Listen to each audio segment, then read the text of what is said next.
En este espacio se habla de la propiedad privada, del Estado de Derecho, de la economía de libre mercado. Se habla de principios y funciones de la libertad en todos los ámbitos de la vida nacional. Aquí se habla libertad.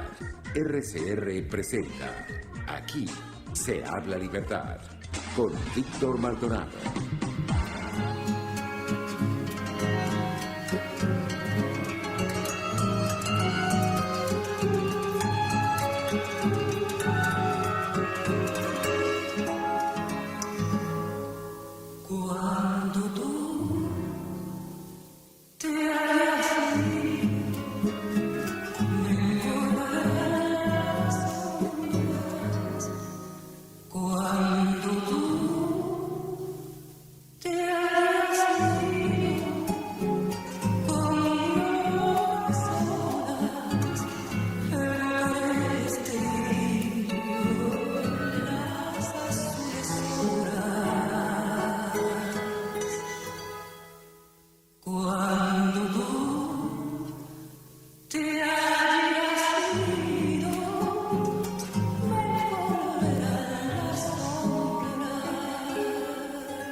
Septiembre del año 2022, escuchando la maravillosa voz de Soledad Bravo con la canción Sombras que oímos alguna vez en la voz de Julio Jaramillo.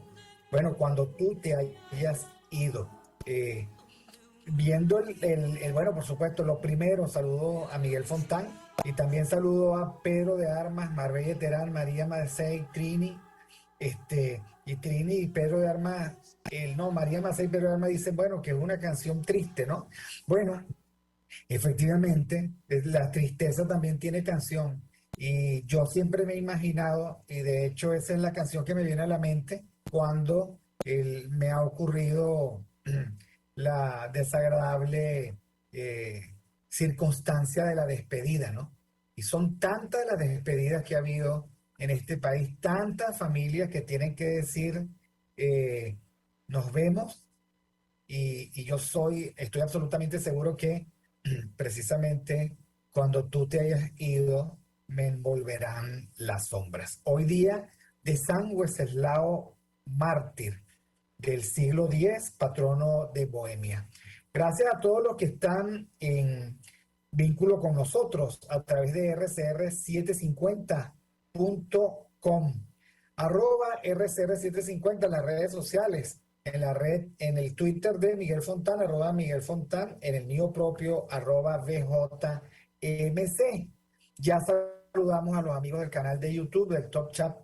Efectivamente, ese corte le quedó muy bien a Miguel y sucede que ese corte es de los detalles estéticos del maquillaje que nuestra Catherine Fontán siempre tiene con nuestro querido amigo Miguel Fontán. A mí ni me ven, ustedes ven, a mí, pero nada.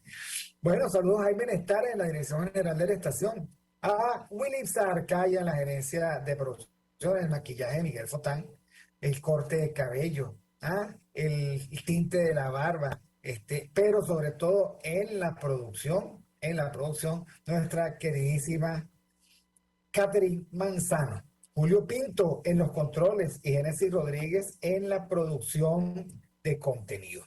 Bueno, Miguel, tenemos una agenda abierta. María Macei pregunta, ¿Qué nos parece lo del sabotaje del gasoducto en el mar Báltico? De terror. Hoy Trump decía, todo el mundo está hablando del tifón que está pasando por Miami, pero nadie quiere hablar precisamente de los efectos de la explosión del gasoducto. Pero son muchas las cosas que podemos conversar hoy con Miguel. Miguel, este es tu miércoles de perspectiva. Hola, hola Víctor, hola, buenos días a todos los que nos acompañan. Lamento desilusionar a Trini, pero no es porte nuevo, es simplemente que me agarré el cabello. No Este, peinaron, pues, no peinaron. exacto, así que no tengo corte nuevo. Sí, bueno, tenemos hoy varias cosas que hablar. El tema del gasoducto, por supuesto, representa toda una tragedia para Europa, especialmente para Alemania, porque creo que es de la línea Nord Stream 2 que surte directamente a Alemania. Y bueno, y eso supone que dejarán a Europa sin gas ruso, por lo menos, ¿no? Entonces ya eso implica aquella frase de Juego de Tronos de el invierno se acerca, pues el invierno se acerca de verdad para Europa. Todo esto en el marco de la guerra. Porque cuando se analiza la guerra, se analiza desde el punto de vista militar y se deja por fuera muchos aspectos que ya forman parte de lo que es una guerra no convencional, que son precisamente eso, el tema de los suministros, el tema de las relaciones que fueron posibles a través de la globalización, y eso es sin duda alguna importante, y todo el tema comunicacional que básicamente esta guerra no convencional se afinca sobre eso. Entonces, entre el estrés de las fake news y de las noticias incompletas y el estrés de no tener las condiciones de vida adecuadas, pues bueno, ahí se va desarrollando la guerra más que en el campo militar, ¿no? Y eso es importante observarlo. También podemos hablar un poco del rumbo que está tomando Colombia, y de verdad que, bueno, yo lo lamento también por los hermanos colombianos, creo que están repitiendo el mismo guión, ¿no? Una marcha... Tú Eh, sabes, Miguel, Trini te manda a decir que igual estás muy mono. Te fregaste, man, te fregaste. Mira, el primera conclusión preliminar. No hay guerra sin costos civiles.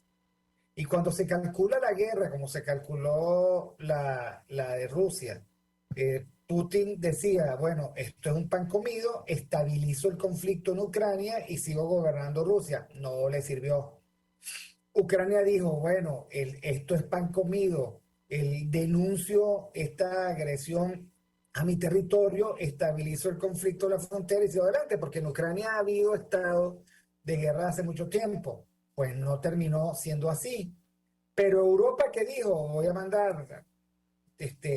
Voy a hacer una guerra proxy, o sea, voy a hacer la guerra en territorio de Ucrania, el, por razón de que nadie creía que esto iba a durar tanto, y que iba a escalar de esta manera. Bueno, ahora tienen que enfrentar varias consecuencias. Ellos envían sanciones y Rusia, que tenía capacidad de devolver la reciprocidad de las sanciones, tenía petróleo, tenía gas, y sucede que el modelo de desarrollo europeo descansaba en el suministro supuestamente confiable de la energía rusa. Bueno, Alemania está muy comprometida, pero sobre todo, bueno, pero el resto de Europa también.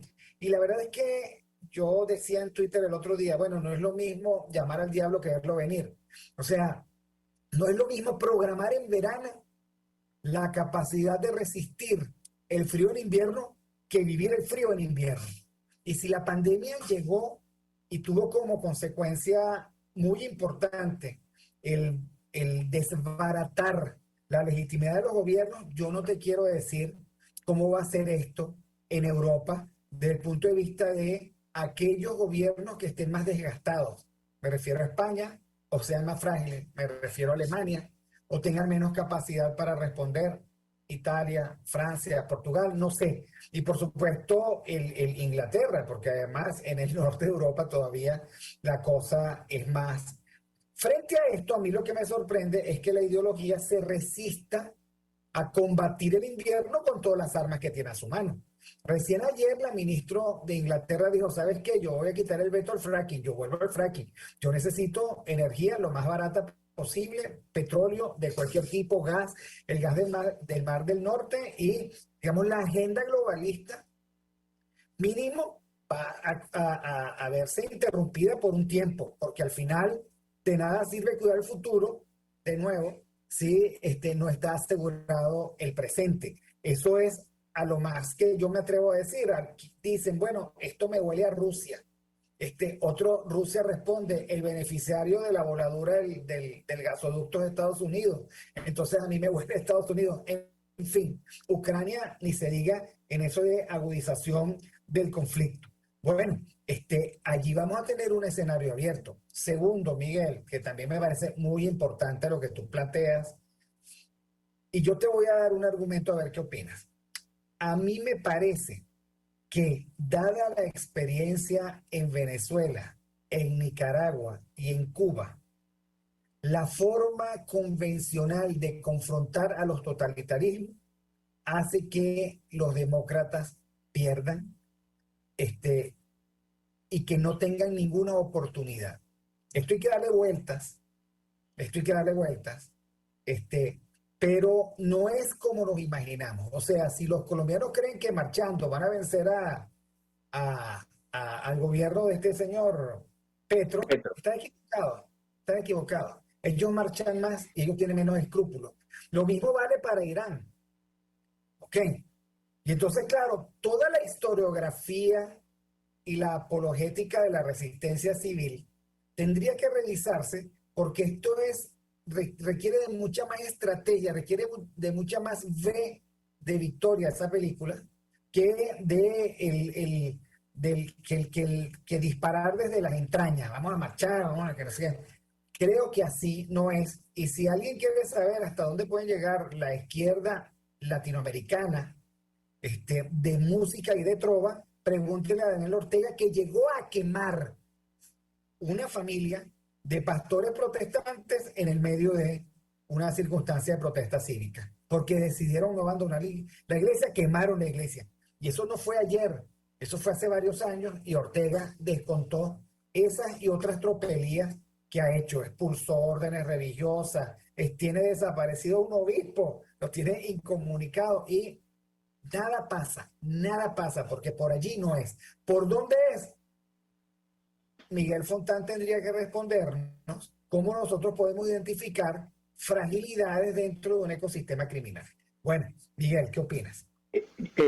Todos los temas que planteas son no solamente interesantes, sino son necesarios para poder comprender, por lo menos así lo creo, toda la realidad que nosotros estamos manejando. Porque la complejidad de la realidad viene precisamente por los componentes importantes que están en ella. Entonces nosotros estamos acostumbrados a hacer análisis de una situación y de una causa, ¿no? Entonces nosotros decimos, la falta del agua es porque hay sequía. Y dejamos las otras causas sin verlas. Lo mismo sucede en la política. Y en la política se hace más complejo, sobre todo porque, por ejemplo, las agendas globalistas incluyen varios factores ideológicos. Incluyen factores de izquierda y factores de aquellos que se llaman de derecha, porque el fin último de un gobierno globalista es precisamente un gobierno supranacional. Entonces, claro, en el debilitamiento de los estados que ellos necesitan tener para lograr eso, entran muchas agendas que no necesariamente vienen de la misma corriente ideológica. Entonces, cuando tú te pones a analizar esto, tú prácticamente lo que haces es un mapa de raíces, donde tienes que identificar cuál es el objetivo, por lo menos temporal, y cuáles son los caminos, los diversos caminos que conducen a ese objetivo. Entonces, por ejemplo, lo que tú planteabas de Colombia, del pensamiento democrático latinoamericano, yo estoy completamente de acuerdo contigo. El pensamiento democrático, paradójicamente, cuando hay gobiernos del estilo Petro, o del estilo Chávez, o del estilo Maduro, o del estilo Ortega, yo decía Noriega, Ortega, el ejercicio de la idea democrática, que es precisamente la protesta, la opinión, lo que hace es, paradójicamente, debilitar la democracia y fortalecer al que está en el poder. Porque bueno, que tú digas que tienes una protesta multitudinaria en las calles, lo que habla es del talante democrático del gobierno. Ah, sí, hay un descontento, como en todas las democracias. Ahora, ¿eso es suficiente? No, no es suficiente por lo que tú dices.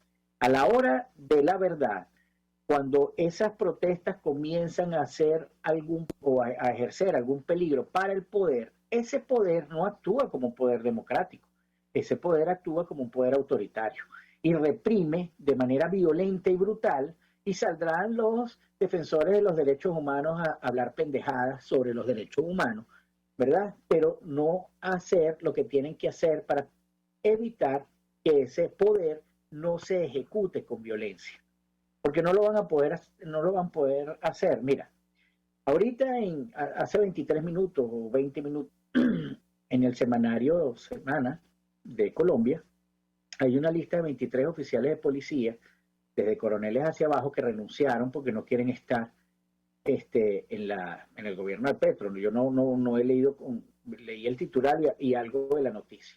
Entonces, ¿qué es lo que está pasando en Colombia?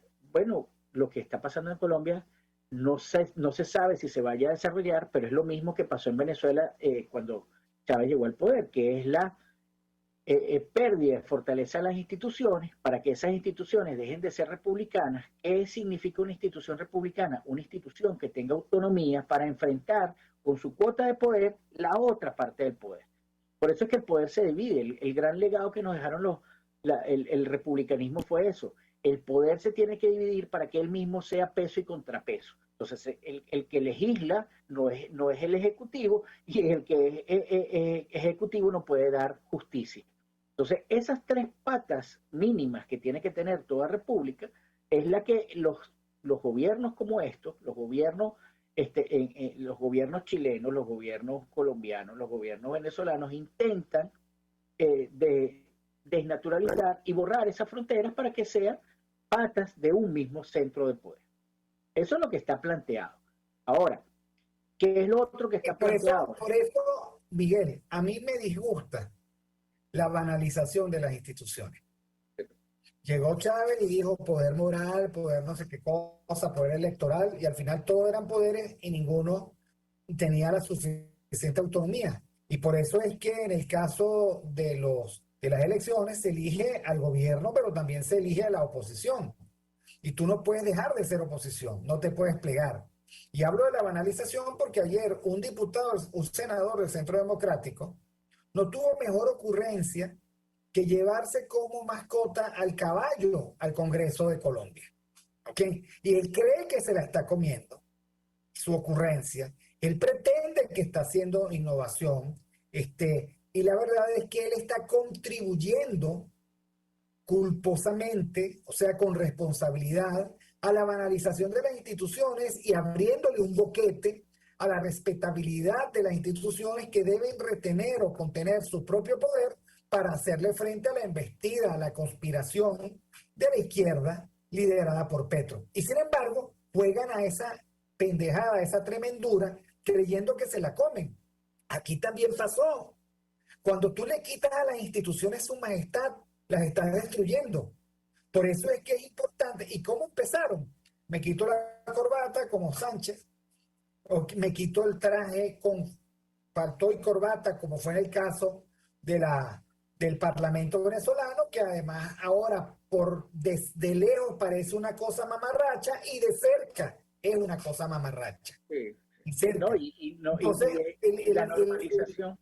la normalización, lo que tú decías, la normalización precisamente de esas banalidades. Porque no olvidemos que cuando en la Asamblea Nacional Venezolana existían esas probabilidades de caerse a golpe, no olvidemos que Marquina se llevó un casco. Como decir, bueno, yo estoy preparado. Entonces, claro, la banalización de esas estupideces hace que la propia institución no tenga capacidad ni moral, ni cognitiva, ni política de defenderse frente a una externalidad. ¿Cuál es la externalidad? Bueno, la presión del Ejecutivo por tomar el control. Porque si desde adentro ya empiezan a normalizar esas estupideces, no hay posibilidad de enfrentar al poder. Lo que hay es a lo sumo, una mínima resistencia de enfrentar al poder para que les sea un poquito más difícil, pero más nada. No hay capacidad de mantener esa autonomía, mantener ese, como tú dices, esa majestad de esa institución que pueda servir de contrapeso. Lo primero que buscan, y así lo hicieron en España, yo estoy totalmente de acuerdo contigo, ¿qué es lo primero que buscan estos gobiernos autoritarios o proautoritarios, en el caso incipiente de Colombia? Precisamente disolver esas fronteras para hacerse las instituciones, porque una vez que se hacen de las instituciones, ya el poder está centralizado. Y como nosotros no estamos acostumbrados a una era democrática en el que los conflictos del poder, no solamente de la lucha con el poder, sino los conflictos del poder ejercido de manera incorrecta, se resolvían a través del voto, uno iba y lo sacaba, votaba por el otro partido. Nosotros no estamos acostumbrados a enfrentar la violencia como ellos la despliegan. Entonces, para nosotros, ¿cuántas veces no escuchamos, Víctor, en Venezuela, mi única arma es el voto? Bueno, si tu única arma es el voto, déjame decirte que te acaban de desarmar. Estás desarmado. Si tu única arma es el voto, estás desarmado. Ahora, eso no quiere ¿qué decir... opinas de la postulación de Enrique Capriles a ser el capitán del equipo? Ahí hay tres problemas. Uno, que él tenga el estatus de ser capitán. Otro, que haya equipo. O sea, que él quiera hacer equipo con los venezolanos. Yo creo que los venezolanos, a ver, el Capriles es periódico de ayer, que nadie más procura ya leer. Ok, y ustedes pueden seguir la ruta de la canción de Héctor Lavoe si quieren. Capriles es la novia dejada, la tipa abandonada que no se vuelve a recoger. O sea, Capriles es, digamos, una mala noche con un pésimo amanecer. De esos chistes que cuentan los machistas de que estaban tan borrachos que se fueron con cualquiera y cuando se despertaron se asustaron. Bueno, Capriles es toda esa sensación. ¿Cómo se le ocurre a Capriles llegar a decir que él quiere ser el capitán del equipo?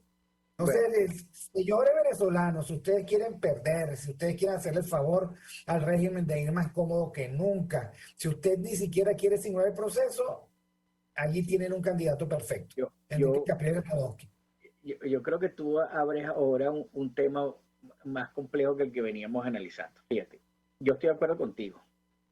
En la figura, si no, vamos a ver esto, a ver si me puedo explicar la idea.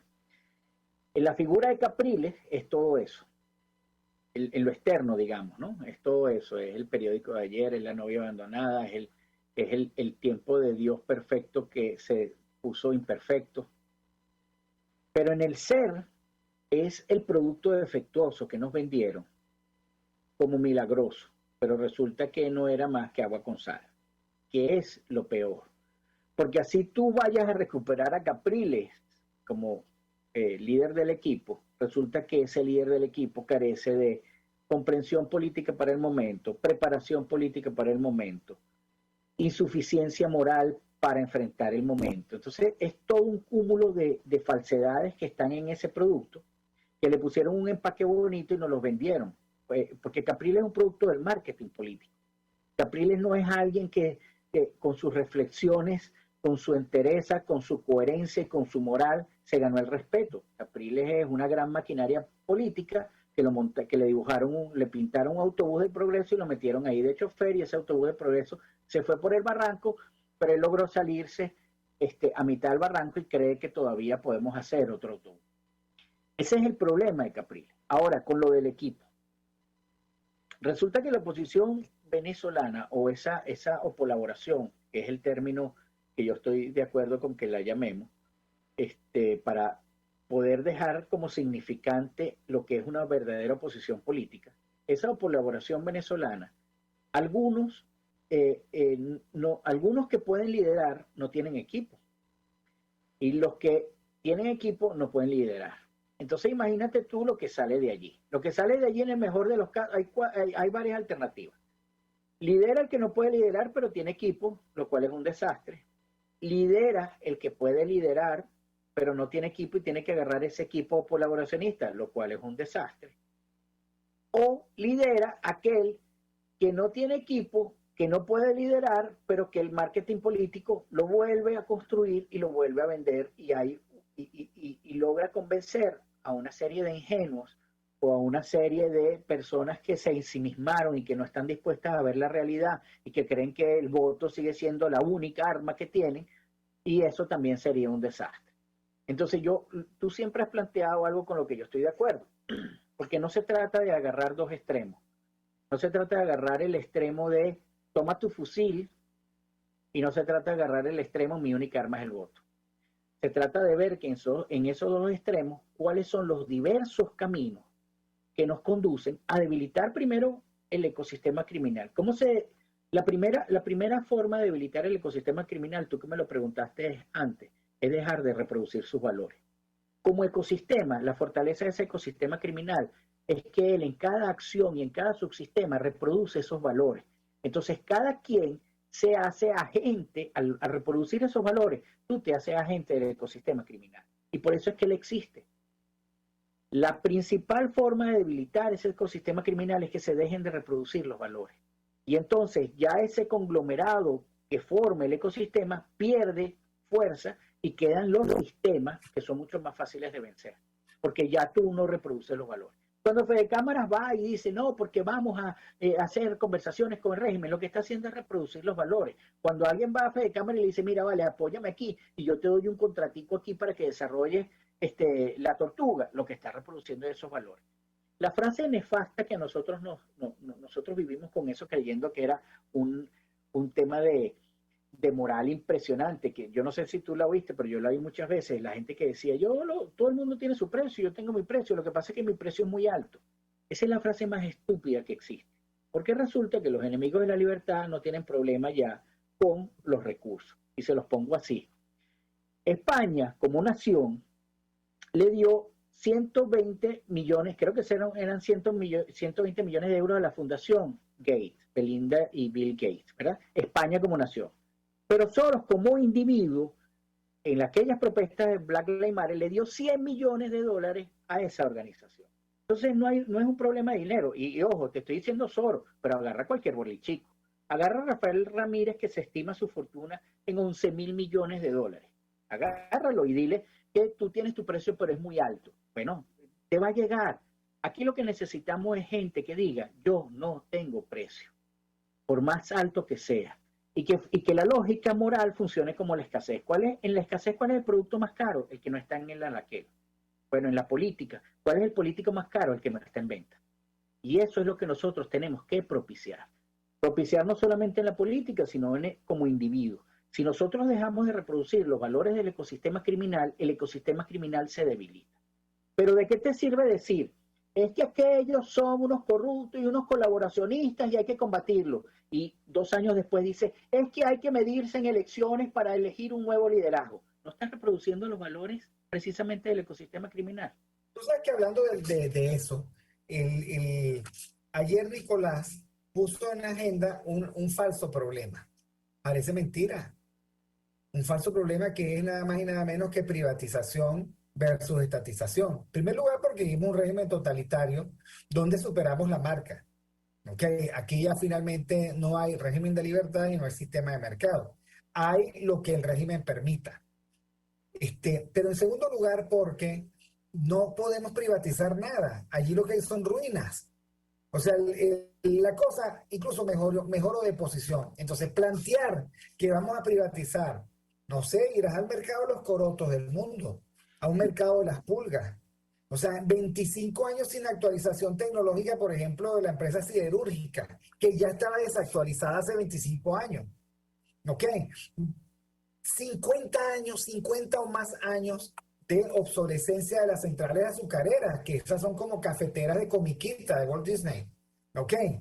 ¿Qué vas a conseguir allí? Nada.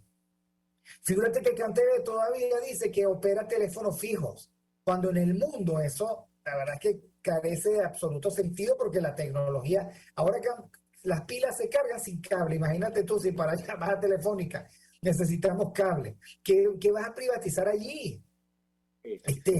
Las cementeras, que no producen cemento, o de verdad que caer en esa discusión es evitar la realidad, y si lo plantea Nicolás es porque le conviene. Llega Nicolás y dice, Aquí María Corina lo privatiza todo y aquí no vamos a privatizar nada. Me parece muy mala noticia que esa sea la polarización, porque no va a convenir a María Corina que la coloque en un flanco muy cómodo, que es el flanco del epifenómeno liberal, ¿ok? Y la aleja, por supuesto, de los problemas reales. Y el régimen gozando un imperio porque el régimen está diciendo, bueno, mira, estas están las primarias, o sea, y que no se dé cuenta, que responda inmediatamente y que responda con un desplante. Volvemos al tema de Petro. Por allí no es que se encara a un régimen totalitario de izquierda afiliado al socialismo del siglo XXI. Pero vamos al corte saludando a Abraham Bensit, a Trini, a Luis Pérez, a Pedro de Armas, a María Macei y a todos los que están conectados en este momento en nuestro chat. Ya venimos.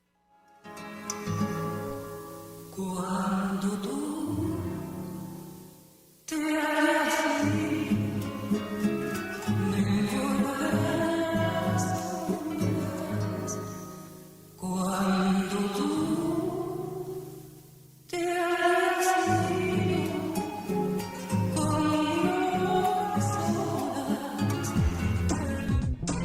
Aquí se debaten temas de interés nacional e internacional. Aquí se habla libertad. Con Víctor Maldonado. Solo por RCR.tv, la radio que se ve. Puedes seguirnos en nuestras redes sociales. En Twitter, @RCR750, la radio que se ve. Cuando hablamos de Honda, hablamos de Distaci Motors, el concesionario Honda que pica adelante en precios, condiciones y servicio. Todo el personal de Distaci Motors, tanto técnico como de atención, está actualizado, capacitado y certificado permanentemente para atender correctamente tu vehículo. www.distaci-honda.com.be. Distaci Motors, tu concesionario Honda en Los Palos Grandes. Mis amigos, una empresa comprometida y responsable con su personal es una empresa segura, y Produzca es la compañía pionera en Venezuela que ofrece la mayor cantidad de equipos de comprobada calidad para garantizar la seguridad integral de toda la nómina industrial de cualquier empresa. El catálogo de Produzca es inmenso, todo tipo de guantes, cascos, accesorios y productos varios de protección para tu personal. Conoce más de Produzca en www.produzca.com. Produzca, seguridad en tu empresa de los pies a la cabeza. Pluralidad contigo. Respeto contigo. Responsabilidad contigo. Libertad contigo. Estamos contigo y punto. De lunes a viernes a la 1 de la tarde. Contigo. Solo por RCR 750 AM. Porque lo bueno une. RCR 750 AM. Porque lo bueno une. Puedes seguirnos en nuestras redes sociales. En Twitter, @RCR750, la radio que se ve. Mis amigos, qué sabroso es viajar, ¿verdad? Pero viajar sabiendo que llegaremos a nuestros destinos felices. Por eso quiero recomendarte la agencia de viajes Crisol, con atención y seguimiento de tus viajes las 24 horas de todos los días. Viajes Crisol es calidad y servicio de atención personalizada con más de 30 años de experiencia y personal capacitado en 3 idiomas. Viajes Crisol diseña viajes únicos y planes de financiamiento propio. En Instagram, Viajes Crisol, trato de primera clase. Moisés Naim en Efecto Naim. Hola, soy Moisés Naim desde Washington. Conéctese a rcr.tv. También nos puede seguir por @Efecto Naim en Twitter. Y estamos en Facebook y en Instagram. Y no olvide que puede disfrutar todos los contenidos del programa cuando usted quiera, suscribiéndose a nuestro canal de YouTube. Nos vemos en la radio. Los miércoles y viernes a las 7 de la noche. Solo por RCR 750 AM. Ideas para alcanzar un país con libertad económica, democracia política y seguridad jurídica. Aquí se habla libertad con Víctor Maldonado. Solo por rcr.tv, la radio que se ve.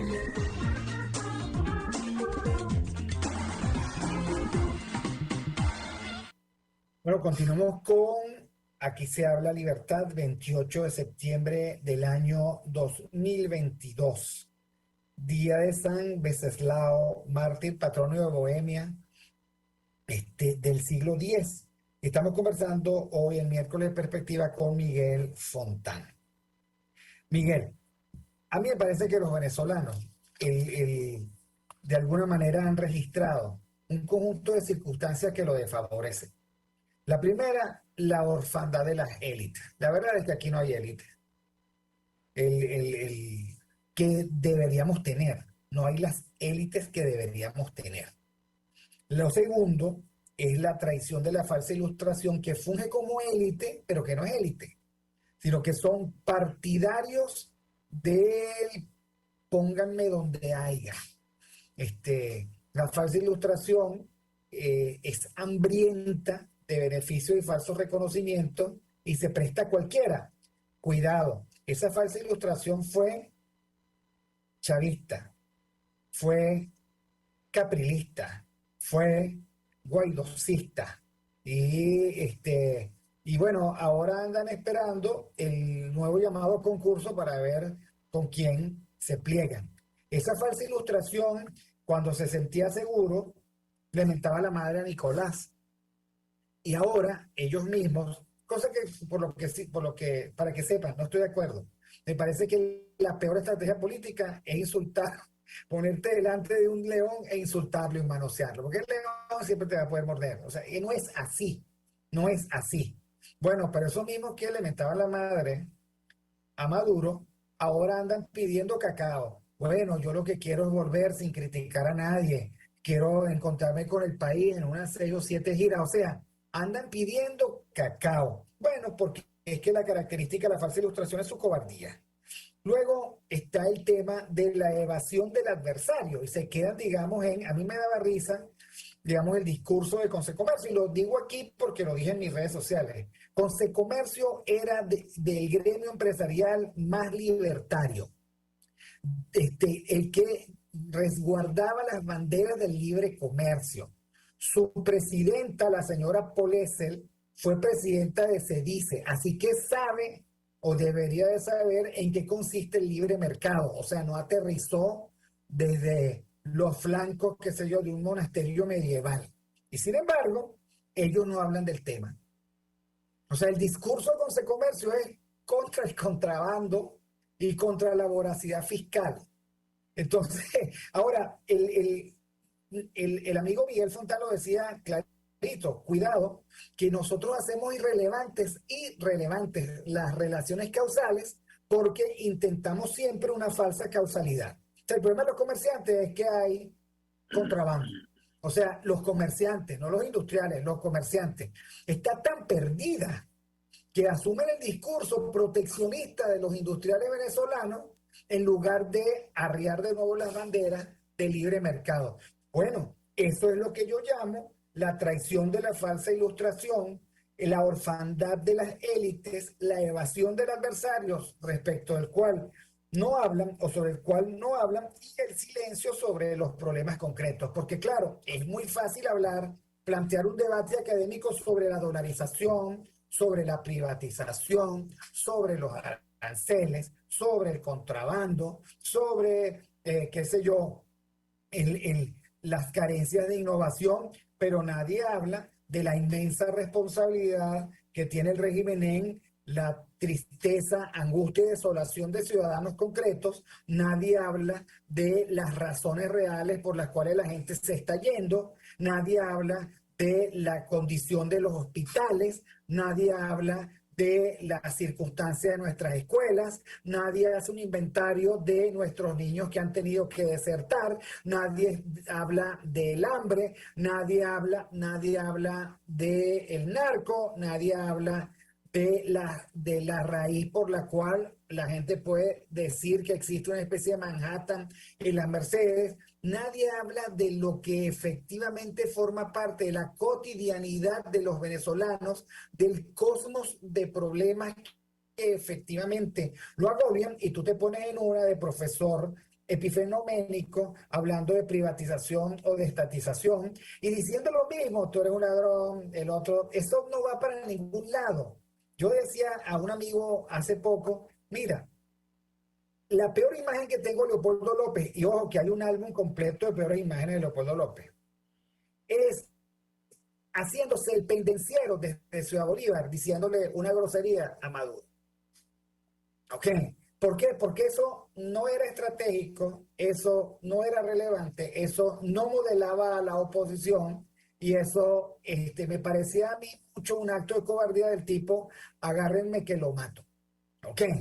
Y al final, bueno, ya sabemos dónde terminó eso. Es que así no es.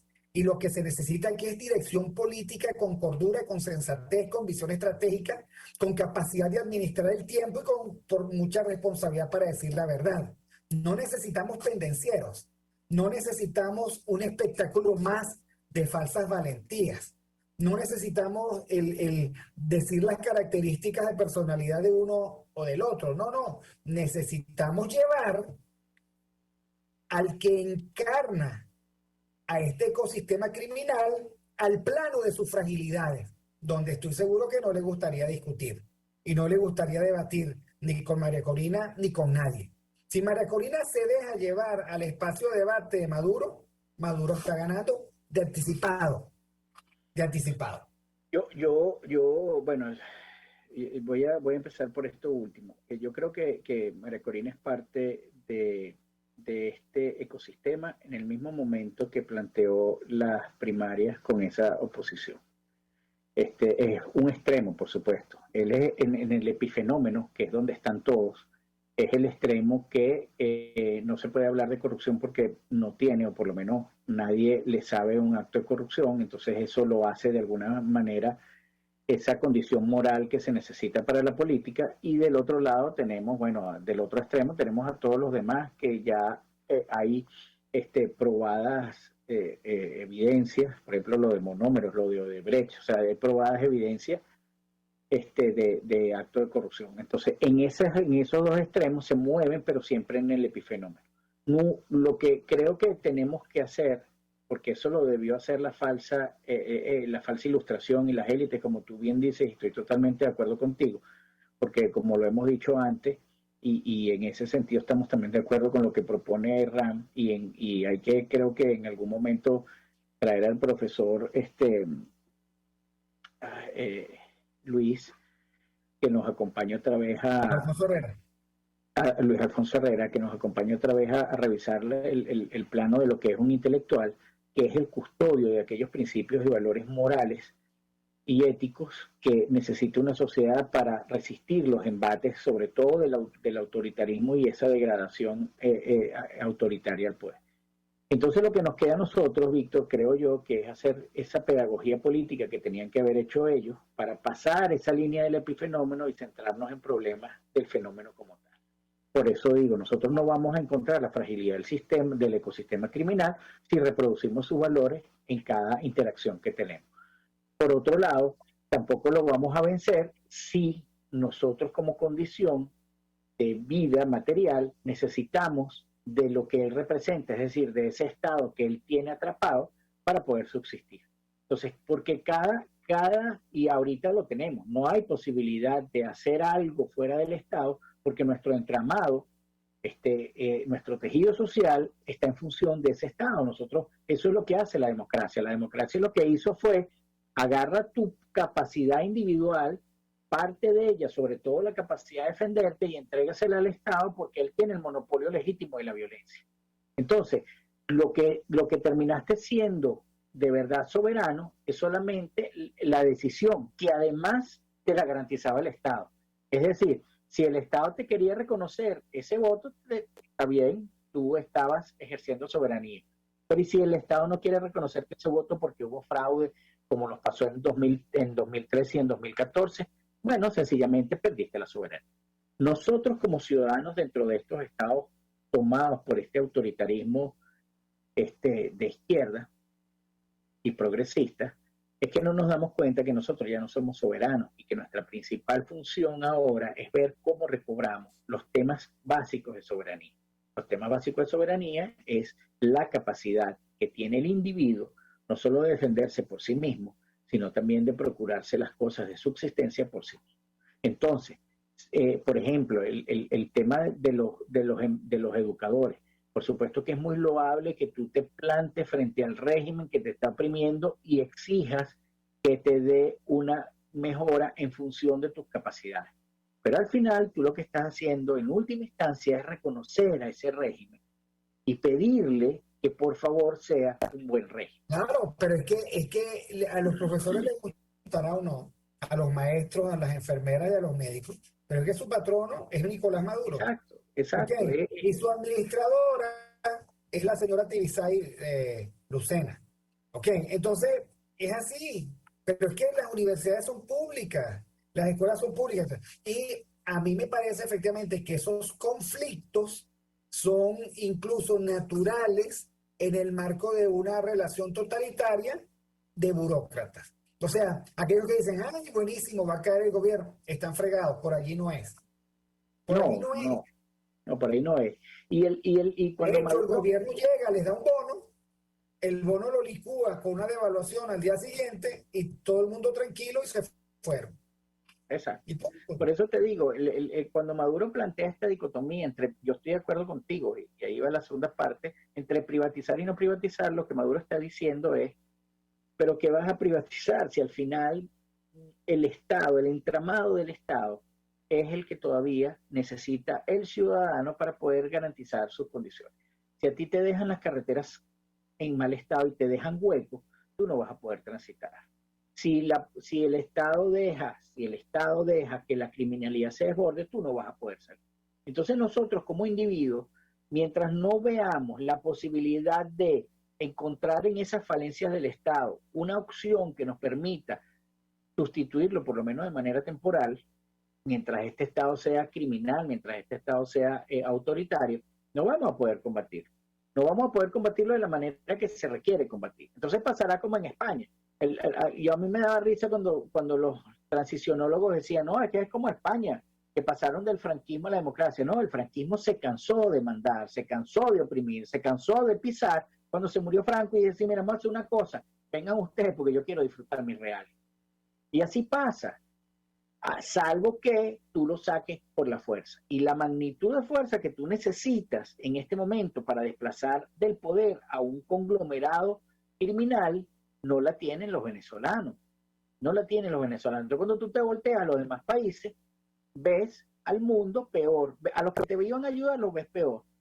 En Estados Unidos tienen a un tipo que nos saluda fantasma, hace chistes de muy mal gusto en los términos pedófilos, lee hasta las líneas donde dice hasta aquí llega el final. Entonces, es una persona que no gobierna. Por supuesto que él no tiene la capacidad de gobernar. Entonces todo el mundo dice, bueno, hay alguien detrás de él. Ajá, pero ese alguien detrás de él no está interesado en resolver el problema.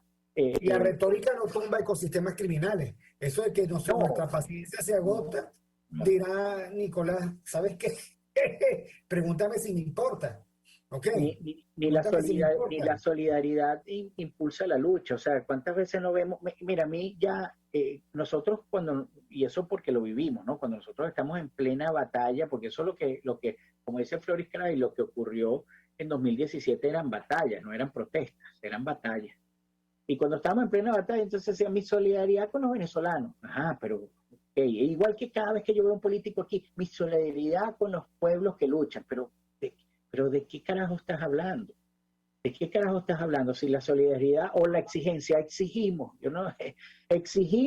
que suelten a los presos políticos, pero por Dios, si eso fuese, si bastara. El poco duró la ficción de un orden internacional fundado en el derecho, en la que los estados se comprometían a respetar la Declaración Internacional de Derechos Humanos. Este es el peor momento. La Asamblea General de la ONU a mí me pareció de las más vergonzosas.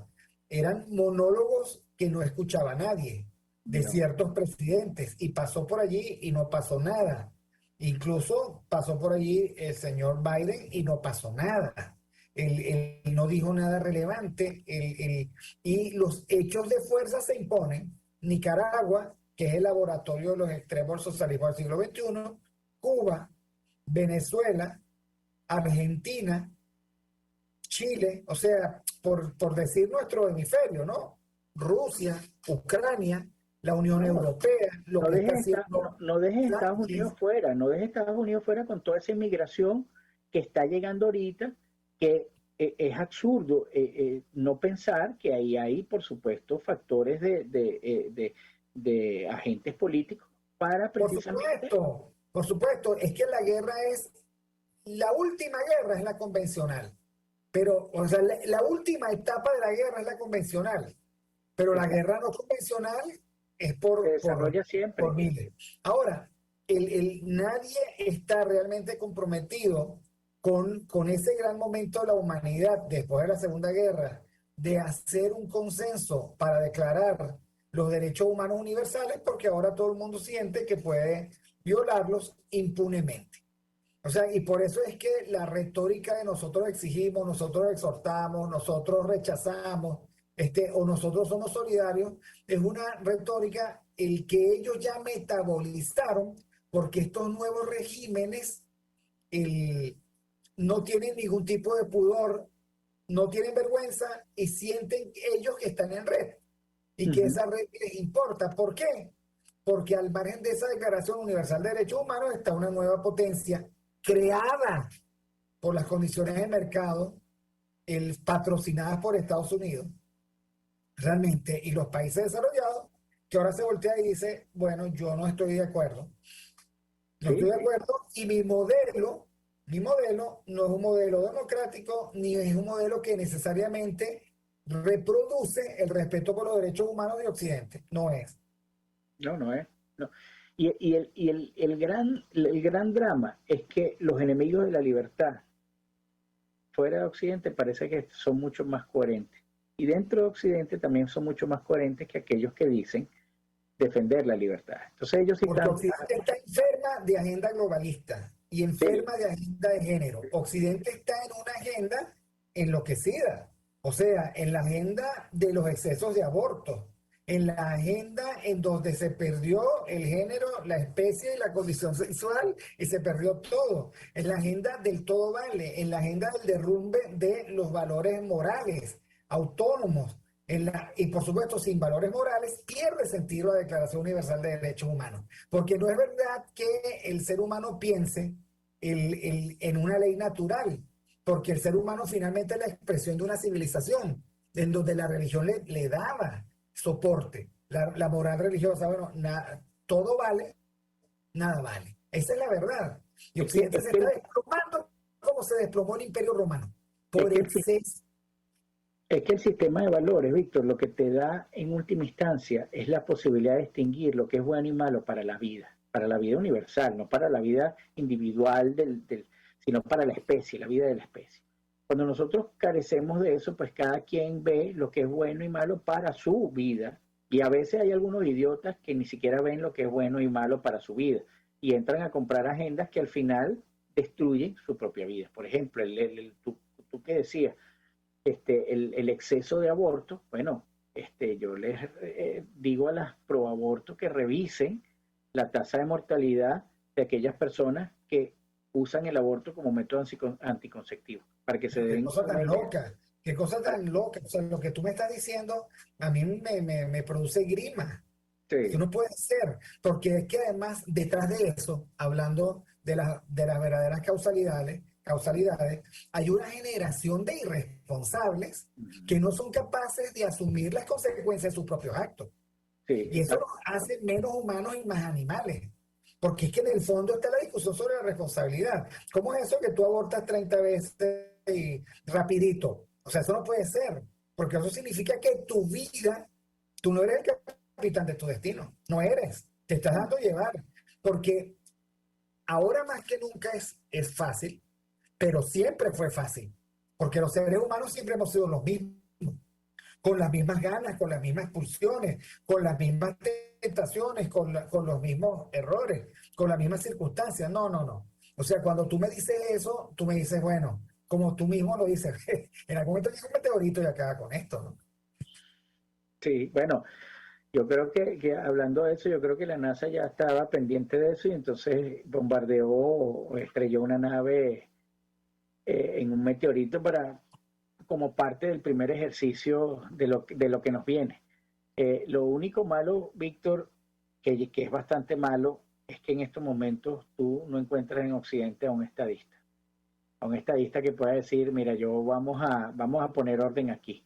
Entonces, claro, la gente muy esperanzada y con razón, quizás por lo último que hemos visto, sale una persona que medianamente defiende los valores occidentales y se hace primer ministro de Italia y ahora, oye, la queremos subir rápido al podio, olvidando quizás que la coalición que ella necesita para gobernar Italia está también metida y comprometida con las agendas que destruyen ese tipo de ideas, ¿no? Tenemos a un Bolsonaro en Brasil que defiende algunos valores o que defiende muchos valores de ese occidente y resulta que, bueno, no sabemos si es capaz de contener esta nueva oleada del borracho y corrupto de Lula. Entonces, cuando tú te pones a ver en Occidente... Bueno, por eso es que Capriles quiere liderar el equipo, porque su líder, Lula, pasó por lo mismo, declarado corrupto, declarado violador de la ley, etcétera, y volvió, y él dijo, bueno, que es una mancha más para un tigre, yo también. La mala noticia para Capriles es que Lula tiene ejercicio político. Capriles su primer contacto con la política fue comprado y su contacto siguiente fue hecho por el marketing político. Esa es la mala noticia. La mala noticia para la República es que precisamente tú tengas estos dos nombres todavía dentro de los sistemas políticos de cada país. Porque lo primero que debe rechazar un sistema político que se precie republicano y además que vaya en función de la dignidad del ser humano y del bien común, es rechazar a los políticos corruptos. O sea, ya los políticos, al ser corruptos, ya debes perder toda connotación de política. Pero aquí es donde la verdadera causalidad, Miguel, está en la educación, está en la formación de valores cívicos, está en el reencuentro con los valores morales. Porque tú te preguntas, bueno, siendo público y notorio que Lula es un pillo, ¿cómo es que puede volver? ¿Ok? Y eso, digamos, lo mismo con Petro, la misma irresponsabilidad chilena de elegir a un muchacho bipolar para que fuese su presidente. No te quiero contar lo que es el peronismo para los argentinos y Cristina y la recalcitrancia de elegirla nuevamente a pesar de que no tiene en su cuaderno de citas, no tiene un espacio más para su bandidaje. Y bueno, el mismo Pedro Sánchez en España, ¿no? Es que es de verdad, o la gente de Unidas Podemos. Al final, digamos, tendríamos que educar a nuestras próximas generaciones para el discernimiento y la toma de buenas decisiones. El discernimiento jesuítico, por cierto que Francisco está en su catequesis. Lo que pasa es que Francisco y yo tenemos distancias siderales, ideológicas, pero él está exponiendo una herencia jesuítica, que es el discernimiento. Entonces, más o menos la esencia del discernimiento es saber tomar buenas decisiones a la luz del momento y tomando como referencia tus convicciones más profundas y tu propósito de largo plazo. Que en el caso de los católicos, tu vínculo con Dios. Pero ¿cuándo tú no puedes discernir? Cuando tú no tienes propósitos morales porque la moral se decayó. Y cuando tú crees que tu interés de hoy es la concupiscencia, es el aquí y la ahora, el vive el día de hoy, olvídate del mañana. Entonces, claro, así se derrumban las civilizaciones, así se va a derrumbar Europa, y así nosotros podemos ver rápidamente el ocaso de lo que hasta ahora fuimos como género humano. Y eso es lamentable, eso es muy lamentable. Yo creo que ya se nos acabó el tiempo, querido amigo. Gracias por esta oportunidad, por esta nueva oportunidad. Esperemos que sigamos teniendo muchas, porque de verdad que esta conversación no solo es una catarsis, sino también es un espacio importante de reflexión ciudadana. Sobre todo, y uno esté de acuerdo con sigue nosotros. colocando el cabello así, que ella viene siempre. Trini, este es el compromiso entonces. Bueno, gracias Miguel, gracias a Marbella Terán, a Trini, a María, a Abraham, a Pedro, a Luis, a Carlos y bueno, a todos los que se conectaron con nosotros en este chat del canal de YouTube. Gracias a Jaime Nestares en la dirección general de la estación, a Willy Sarcaya en la gerencia de producción, maquillaje, tinte de pelo, arreglo del peinado, Catherine Manzano en la producción y por supuesto Julio Pinto en los controles y Genesis Rodríguez en la producción de contenido. Nos vemos el próximo viernes. Te has ido con las olas, el estéreo, las azules horas. Cuando tú te hayas ido, me volverán las horas. Y en la penumbra de mi pequeña alcoba, donde una liviana me acariciabas tú,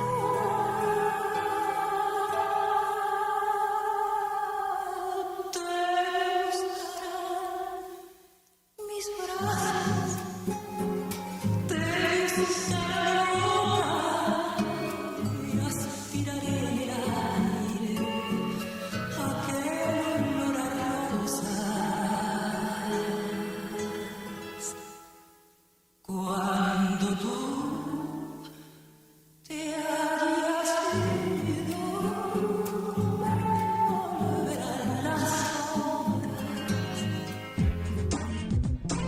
RCR presentó Aquí se habla libertad con Víctor Maldonado. Solo por rcr.tv, en Twitter y Periscope, @RCR750. La radio que se ve.